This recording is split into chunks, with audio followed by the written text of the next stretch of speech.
El camino que transformó un imperio en sabiduría.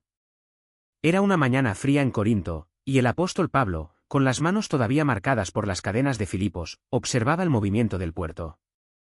Llegaban barcos cargados de mercancías, los comerciantes gritaban ofertas y, en medio del bullicio, vio algo más profundo, almas cansadas, buscando respuestas en filosofías vacías o en el efímero poder de Roma.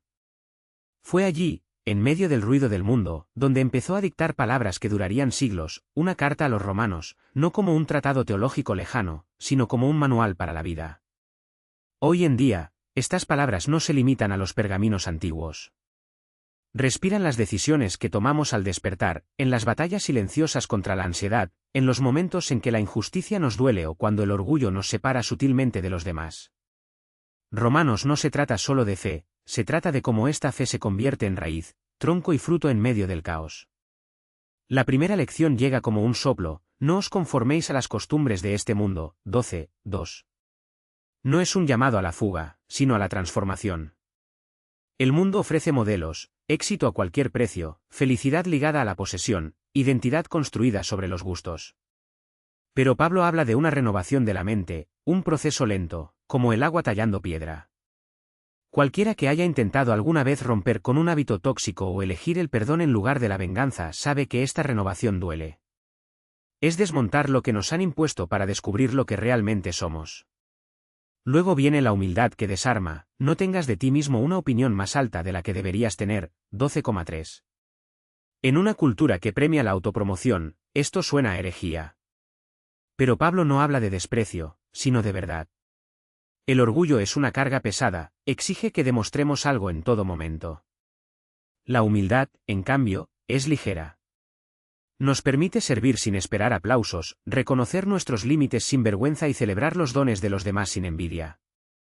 Y luego, la revolución del amor: amad a los demás con amor fraternal. Más bien dad honor a los demás. 12,10. No es un amor abstracto, sino práctico. Es elegir escuchar cuando el cuerpo pide distracciones, es acercarse al compañero de trabajo que todos ignoran, es cocinar para el vecino enfermo incluso cuando ha sido un día largo. Este amor no depende del mérito porque, después de todo, ¿quién de nosotros merecía la gracia que recibimos? Pero la carta también habla de sombras. Si tu enemigo tiene hambre, dale de comer; si tiene sed, dale de beber. 12:20. No es una exhortación ingenua, sino una estrategia de guerra espiritual. El odio consume a quienes lo portan; la bondad, incluso no correspondida, libera. Cualquiera que haya intentado bendecir a alguien que le hizo daño lo sabe: la victoria no está en cambiar a los demás, sino en no dejar que el veneno de la amargura envenene la propia alma. También hay paciencia en las pruebas. 3-4, que enseña que el dolor no es un castigo, sino un proceso, como el hierro que se convierte en espada en el fuego. La esperanza que no defrauda. 5,5, porque no se basa en las circunstancias, sino en un Dios que ya venció a la muerte. La libertad de no ser esclavo del pecado. 6, porque la gracia no es una licencia para hacer lo que queremos, sino el poder de convertirnos en quienes debemos ser. Y cuando la ansiedad oprime el pecho, resuena la certeza: si Dios es por nosotros, ¿quién contra nosotros? 8:31, no es una promesa de ausencia de peleas, sino de presencia en las peleas. El mismo Dios que resucitó a Cristo no nos abandona en los fosos de la vida. Él no nos libra del valle, sino que camina con nosotros en él. Finalmente, la carta se cierra con un recordatorio que es casi un abrazo: que el Dios de la esperanza os colme de toda alegría y de paz. 15,13. No es una alegría barata, que depende de que todo salga bien, sino una paz que persiste incluso cuando nada tiene sentido. Porque la fe no anula las preguntas, nos da valor para vivirlas. Estas 12 lecciones no son reglas, sino invitaciones. No requieren perfección, sino voluntad. Y así como es necesario enterrar la semilla para que se convierta en un árbol, estas verdades deben vivirse, en el tráfico caótico, en las facturas que pagar. Pagar, en los silencios que preceden a una petición de perdón. Romanos no es un libro para leer, es un camino a seguir. Y cada paso, por pequeño que sea, es una victoria. El viento entraba por las ventanas de la pequeña casa de ladrillo, donde Clara, con las manos aún temblorosas, guardaba la carta amarillenta entre las páginas de su Biblia. Las palabras de Paul, escritas siglos atrás, parecían haber sido lanzadas directamente a su pecho esa tarde de invierno. No era la primera vez que los leía, pero sí la primera vez que los sentía como una vocación. Afuera, el barrio obrero continuaba con su ritmo cansado, niños jugando en charcos de agua sucia, el olor de los frijoles cociéndose en cacerolas oxidadas, el sonido apagado de una radio tocando una vieja samba. Clara cerró los ojos y respiró hondo. El valle no era una metáfora para ella. Era el sueldo que nunca alcanzaba para todo el mes, era el diagnóstico que el médico había murmurado entre dientes, era el silencio de su hijo mayor, que había evitado mirarla a los ojos durante semanas. Se levantó y caminó hacia el fregadero, donde aún esperaba una taza de café frío. Mientras vaciaba el líquido oscuro por el desagüe, recordó el árbol que había visto camino a la iglesia el domingo pasado, un hipé violeta, desnudo y nudoso, con ramas que parecían garras arañando el cielo gris. ¿Cómo puede florecer algo tan feo?, pensó en ese momento. Pero ahora lo entendió, la belleza no estaba en la ausencia de cicatrices, sino en la terquedad de emerger a pesar de ellas. En la sala, su marido, Joao, dormitaba en el desgastado sillón, con el periódico abierto sobre el pecho.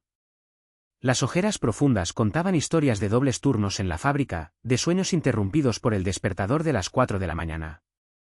Clara tomó la manta que estaba doblada sobre el sofá y se la extendió sobre los hombros, como había hecho 27 años atrás. No fue un gran gesto. No solucionó las cuentas, no curó el dolor, no trajo de vuelta al hijo que se había ido. Pero fue un paso. Un pequeño acto de resistencia contra el desánimo. Esa noche, mientras la lluvia empezaba a tamborilear sobre el techo de amianto, Clara se sentó a la mesa de la cocina con un cuaderno de tapas gastadas. No para escribir respuestas, no existían, sino para escribir las preguntas que la perseguían. ¿Por qué ahora? ¿Cuánto tiempo? ¿Puedo soportarlo? Las letras temblaban, manchadas aquí y allá por lágrimas que ella no se molestaba en secar.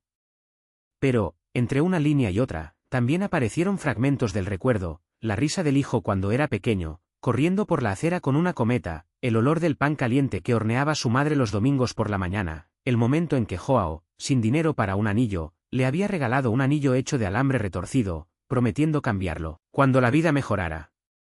No sabía que, en la casa de al lado, su vecina doña María, viuda desde hacía 10 años, hacía lo mismo, releer cartas antiguas, encender una vela por su hijo muerto joven y murmurar salmos mientras sus dedos nudosos por la artritis tejían una bufanda para su nieta que nacería en junio. 2 mujeres, 2 tumbas distintas, pero el mismo Dios que prometió no atajos, solo compañía. Al día siguiente, Clara se despertó antes que el sol. Mientras preparaba café, notó que el árbol hipé morado en la calle había florecido durante la noche. No 1 o 2 flores, sino una explosión de pétalos violetas, tan intensos que parecían iluminar el gris de la mañana. Le sirvió una taza a Joao, que se despertó refunfuñando, y dejó la otra en la bandeja, junto con un poco de pan y mantequilla. Voy a llevarle esto a doña María, dije, antes de que pudiera preguntar. Joao la miró confundido, pero asintió. No fue un gran gesto. No cambiaría el mundo. Pero fue un paso. Y, como escribió Pablo, cada paso, incluso los que dolían, incluso los que parecían no conducir a ninguna parte, fue una victoria. Porque la fe no era la certeza de que el valle terminaría, sino la convicción de que, en él, no estaban solos. Clara caminaba por la acera húmeda de rocío, con la bandeja en equilibrio entre las manos. El olor de la tierra mojada. Se mezclaba con el aroma del café, y el hipé morado, ahora un faro violeta contra el cielo pálido, parecía guiarla. La casa de doña María estaba al final de la calle, un edificio bajo de ladrillo, con un pequeño jardín donde crecían hierbas y flores silvestres. La puerta estaba entreabierta, como siempre. En el interior, el aire era cálido y pesado, impregnado del olor a medicina y aceite de clavo. Doña María estaba sentada en el desgastado sillón de cuero, con los dedos nudosos entrelazados en su regazo. Su rostro, surcado por años de sol y trabajo, se iluminó al ver a Clara. «Hija mía», murmuró extendiendo su mano temblorosa. «¿No era necesario?» «Yo quería», respondió Clara, colocando la bandeja en la mesa junto a ella. «El café aún está caliente». Doña María sonrió, un gesto lento que parecía requerir esfuerzo, pero que transformó sus ojos cansados. Mientras tomaban café en silencio, Clara notó el retrato enmarcado en la pared, un hombre de rostro serio, vestido con un uniforme militar descolorido. El hijo, pensó. El mismo que nunca volvió de la guerra, cuyas cartas doña María aún guardaba en el cajón de su mesilla de noche. Ayer soñé con él, dijo la anciana, como si leyera sus pensamientos. Estaba en un campo lleno de amapolas. Dijo que ya no le dolía. Clara apretó sus dedos, sin responder. No hubo palabras para ello. Pero el silencio entre ellos no fue vacío, era un lugar donde cabían todas las cosas no dichas, todos los dolores que no necesitaban nombre. Al despedirse, doña María le entregó un pequeño paquete de tela. Es semilla de caléndula, explicó. Plántalo en tu jardín. Aleja la tristeza. Clara guardó el paquete en su bolsillo, sintiendo el peso ligero de las semillas como una promesa. De regreso a su casa, encontró a Joao en el balcón, mirando el árbol de hipé. Él no dijo nada cuando ella se acercó, solo le entregó un vaso de jugo de naranja recién exprimido. Los dos permanecieron allí, uno al lado del otro, observando cómo los pétalos caían lentamente a la tierra, como si el tiempo mismo se estuviera rindiendo a la efímera belleza de aquellos días. Más tarde, mientras regaba las plantas del jardín, Clara enterró las semillas de caléndula cerca de la pared. No sabía si florecerían. Pero por primera vez en meses, no necesitaba estar seguro. Bastaba creer que, de alguna manera, hasta las cosas más frágiles encontraban la fuerza para romper la tierra. Esa noche Clara soñó con un campo amarillo, tan vivo que parecía respirar.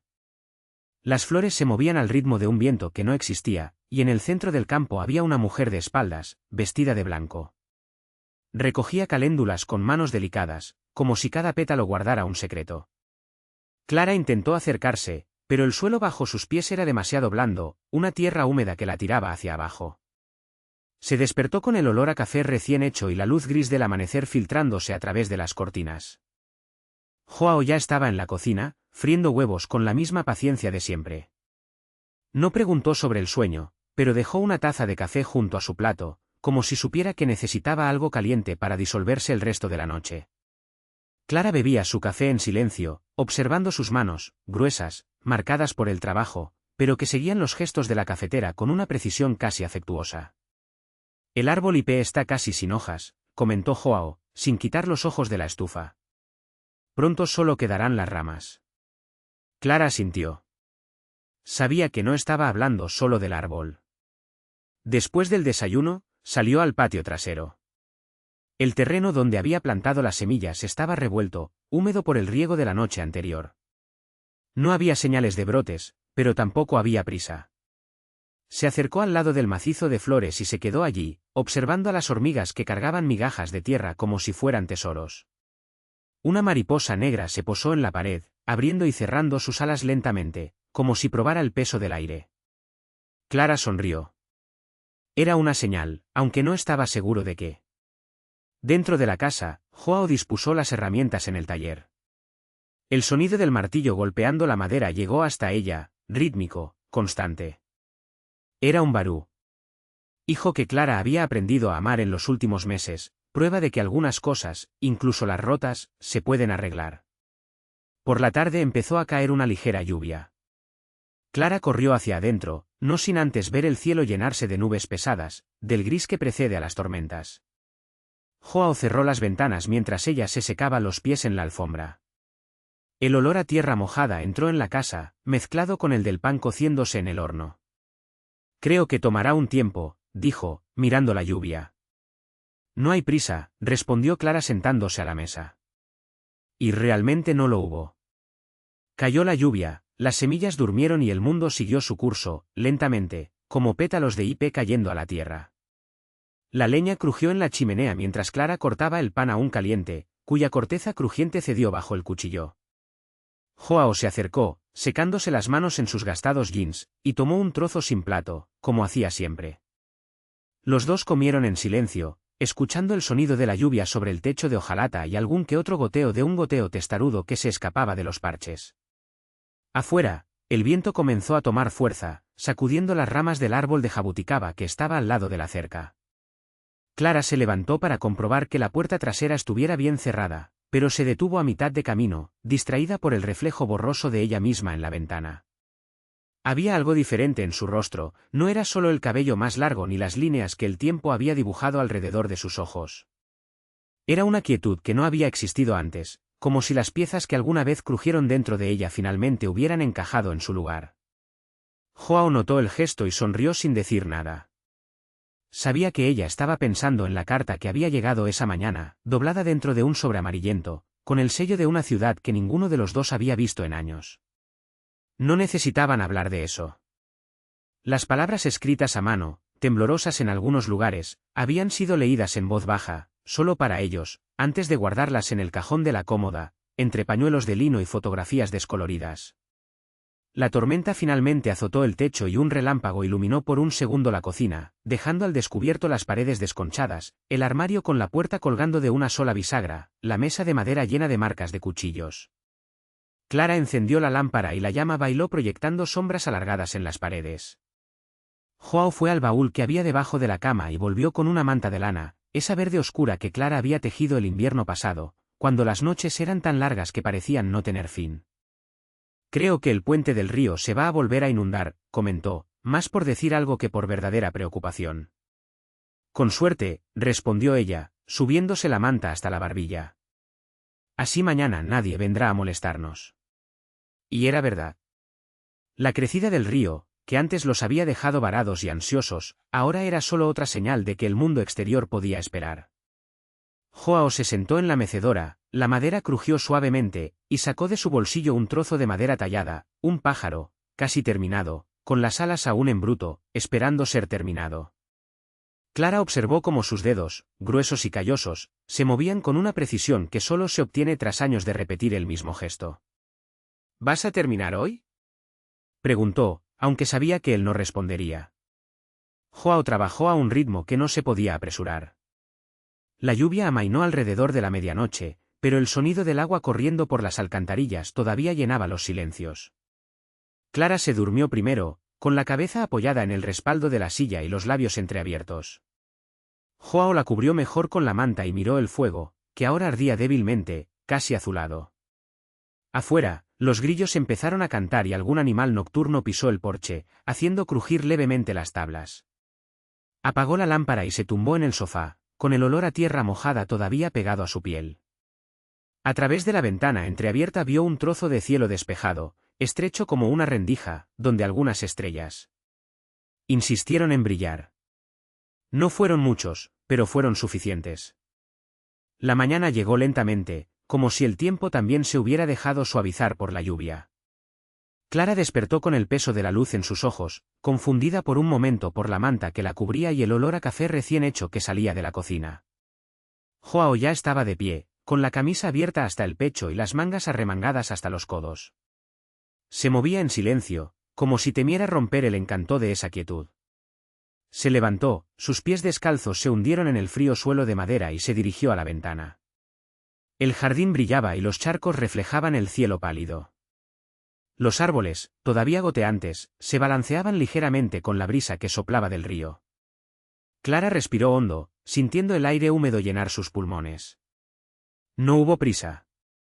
No había nada que decir. Joao sirvió café en 2 tazas de barro, una de las cuales estaba desconchada en el borde. Clara aceptó, envolviendo sus manos alrededor del calor. Se sentaron a la mesa de la cocina, donde la luz de la mañana proyectaba rectángulos dorados sobre el mantel a cuadros. El pan, aún caliente, crujió al romperse. La mantequilla se derritió formando charcos amarillentos sobre la corteza. El río debe estar lleno, murmuró Joao, más para sí mismo que para ella. Clara asintió, sabiendo que él no esperaba una respuesta.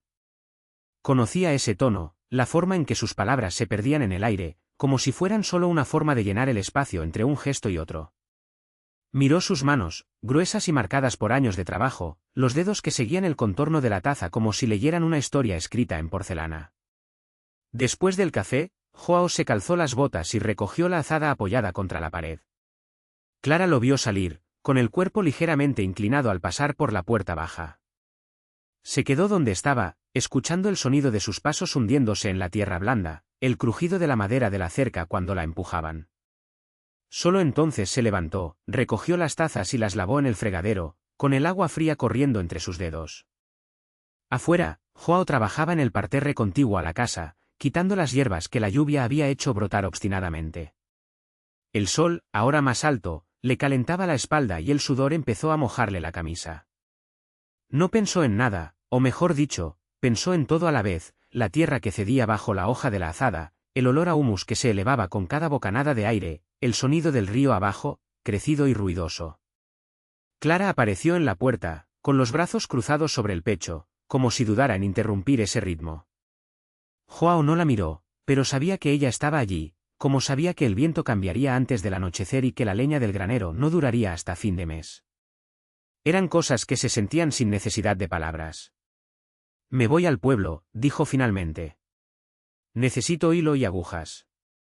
Joao asintió y clavó la azada en el suelo como si marcara una punta. El camino del puente debe estar todavía embarrado. Voy a tomar el camino de piedra. Él no respondió. Sabía que ella conocía cada paso de ese camino, cada raíz que podía tropezar, cada curva donde la sombra se extendía demasiado. Clara volvió a entrar, volvió con una cesta de mimbre y un chal que se echó sobre los hombros. Antes de irse, ella dudó por un momento, como si quisiera decir algo, pero terminó tocando ligeramente su hombro al pasar. Joao observó el camino que ella tomaba, su figura se perdía entre los eucaliptos hasta convertirse en solo una figura, luego nada. Solo entonces se agachó, pasó la mano por la tierra removida y sintió la humedad entre los dedos. Algunas hormigas llevaban apresuradamente migas de hojas secas. Los observó por un momento, antes de levantarse y volver a trabajar. El día siguió su curso, lento y predecible. Las nubes restantes se disiparon, dejando el cielo de un azul opaco, casi blanco. El viento trajo el olor a pasto cortado y después, el sonido lejano de un trueno que no llegaba hasta ellos. Joao almorzó solo, comiendo lo que quedaba del pan y un trozo de queso duro. Luego me acuesto. Estuvo unos minutos sentado en el sofá, con los ojos entrecerrados, escuchando el zumbido de las moscas contra el cristal de la ventana. Clara regresó cuando el sol ya empezaba a ponerse. Tenía una cesta llena, además del hilo y las agujas, había un paquete de papel de estraza con azúcar, un trozo de tocino y 2 manzanas aún verdes. Joao estaba en el porche, sentado en un banco de madera, afilando su hoz con una piedra. Ella se acercó en silencio, colocó la cesta a su lado y se sentó en el escalón, con los pies apoyados en el suelo. María preguntó por ti, dijo, al cabo de un rato. Dijo que el molino necesita reparaciones. Joao pasó una vez más la piedra sobre la hoja, observando el reflejo del sol en el acero. Mañana voy para allá. Clara peló una de las manzanas con el cuchillo que sacó del bolsillo y la cortó en gajos finos. Le ofreció uno, quien lo aceptó sin mirar. El jugo corrió por sus dedos, agridulce al mismo tiempo. Creo que va a volver a llover, comentó mirando hacia el oeste, donde el cielo ya empezaba a oscurecerse en los bordes. Joao guardó la hoz y la piedra y se secó las manos en los pantalones. Mejor tapar la leña. Y así lo hicieron, trabajando codo con codo sin prisas, como si el tiempo fuera algo que solo les perteneciera a ellos. Las tablas del granero crujían bajo sus escalones y el olor a madera seca se mezclaba con el olor a tierra húmeda que se elevaba desde el suelo. Cuando terminaron, la primera gota ya había caído, pesada y solitaria, en medio del patio. Dentro de la casa, la lámpara se encendió nuevamente. El fuego de la chimenea crepitaba, devorando los últimos trozos de leña seca. Clara estaba sentada en la mecedora, cosiendo bajo la luz parpadeante, mientras Joao hojeaba un libro viejo, con las páginas amarillentas y llenas de manchas. De vez en cuando, una rama golpeaba la ventana, como si alguien quisiera entrar. Ninguno de los dos habló sobre lo que vendría después. No era necesario. El mañana llegaría como siempre, con sus tareas y sus silencios, sus pequeñas alegrías y sus ausencias. Y estarían allí, como estaban ahora, como habían estado antes, como estarían a partir de ahora, 2 cuerpos en el mismo espacio, 2 sombras bailando en la pared, 2 hilos de la misma red que no siempre necesitaban verse para sentirse.